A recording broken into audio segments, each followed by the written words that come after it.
Assalamualaikum warahmatullahi wabarakatuh. Selamat pagi. Perkenalkan, saya Robi Indrawan. Di sini saya ingin mengulik kembali atau mengulas tentang laporan arus kas. Sebelum kita jauh tentang laporan arus kas, di sini kita harus tahu definisi laporan arus kas tersebut. Menurut persepsi saya, laporan arus kas ialah laporan keuangan yang menggambarkan arus kas masuk dan keluar selama satu periode tertentu. Selanjutnya, kegunaan laporan arus kas.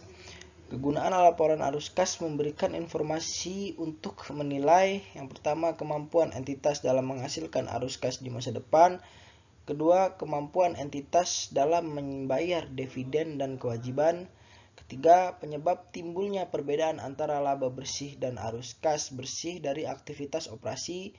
Yang keempat, transaksi-transaksi investasi dan pendanaan baik secara tunai maupun non-tunai. Selanjutnya, manfaat laporan arus kas. Jadi ketika kita berbicara tentang kegunaan, jadi kita berbicara juga tentang manfaat. Ya walaupun keduanya itu memiliki persamaan, tapi secara konseptual itu berbeda. Jadi manfaat itu ialah hasil dari proses atau kegunaan tersebut gitu. Jadi di mana ada input pasti ada output. Jadi manfaat laporan arus kas itu ada 3. Yang pertama, memberikan informasi yang memungkinkan para pengguna untuk mengevaluasi perubahan dalam aset bersih entitas, struktur keuangan, likuiditas dan solvabilitas, dan kemampuan mempengaruhi jumlah serta waktu arus kas dalam rangka penyesuaian terhadap keadaan dan peluang yang berubah. Yang kedua, menilai kemampuan entitas dalam menghasilkan kas dan setara kas dan memungkinkan para pengguna mengembangkan model untuk menilai dan membandingkan nilai sekarang dari arus kas masa depan, future cash flow dari berbagai entitas. Yang ketiga, meningkatkan daya banding pelaporan kinerja operasi berbagai entitas. Selanjutnya, kas dan setara kas menurut PSAK 2. Kas yang dimaksud dalam laporan arus kas sebenarnya adalah kas dan setara kas.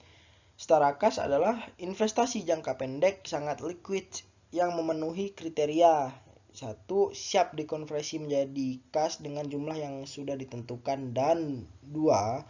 Waktu jatuh tempo sangat pendek, umumnya sekitar kurang atau sama dengan 3 bulan. Jadi tidak bakal lebih dari 3 bulan. Sehingga tidak memiliki resiko yang signifikan terhadap perubahan nilai, misalnya akibat perubahan tingkat bunga. Arus kas tidak termasuk mutasi antara pos-pos yang termasuk kas atau setara kas. Selanjutnya, penyajian laporan arus kas.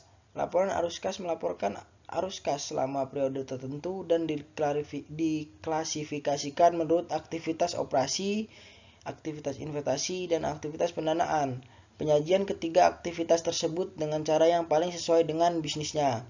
Jadi penyajian dari ketika tersebut itu berbeda. Jadi jangan sampai penyajiannya itu berbeda dengan sesuai bisnisnya gitu, sesuai role-nya gitu. Yang ketiga, suatu transaksi tunggal dapat diidentifikasikan ke dalam lebih dari satu aktivitas, misal pelunasan pinjaman dan bunganya, pendanaan dan operasi. Itu hanya untuk aktivitas pendanaan dan aktivitas operasi. Selanjutnya, klarifikasi arus kas. Itu ada 3 yang tadi, aktivitas operasi, aktivitas investasi, dan aktivitas pendanaan. Jadi aktivitas operasi itu ialah aktivitas penghasil utama pendapatan entitas. Yang kedua, aktivitas investasi. Aktivitas investasi itu ialah aktivitas perolehan dan pelepasan aset jangka panjang serta investasi lain yang tidak termasuk setara kas. Yang ketiga, aktivitas pendanaan. Aktivitas yang mengakibatkan perubahan jumlah dan komposisi ekuitas dan pinjaman entitas. Di sini PSAK yang perlu kita bawahi yaitu PSAK memberikan fleksibilitas dan pengklasifikasian item tertentu terkait bunga, dividen, dan pajak. Tahapan penyusunan laporan arus kas. Yang pertama, sumber informasi. 1. Laporan posisi keuangan komparasi. Kedua, laporan laba rugi tahun berjalan. Ketiga, data-data lain yang diperlukan seperti di catatan laporan keuangan. Langkah-langkah penyusunan laporan arus kas. Yang satu, menghitung perubahan saldo kas dan setara kas. Kedua, menghitung arus kas bersih dan aktivitas operasi. Yang ketiga, menghitung arus kas bersih dari aktivitas investasi dan pendanaan. Mungkin cukup sekian pengulikan saya, kurang dan lebihnya saya mohon maaf, mungkin banyak kurangnya, jikalau itu kurang mungkin saya juga bukan manusia sempurna, saya mohon maaf. Cukup sekian, wassalamualaikum warahmatullahi wabarakatuh.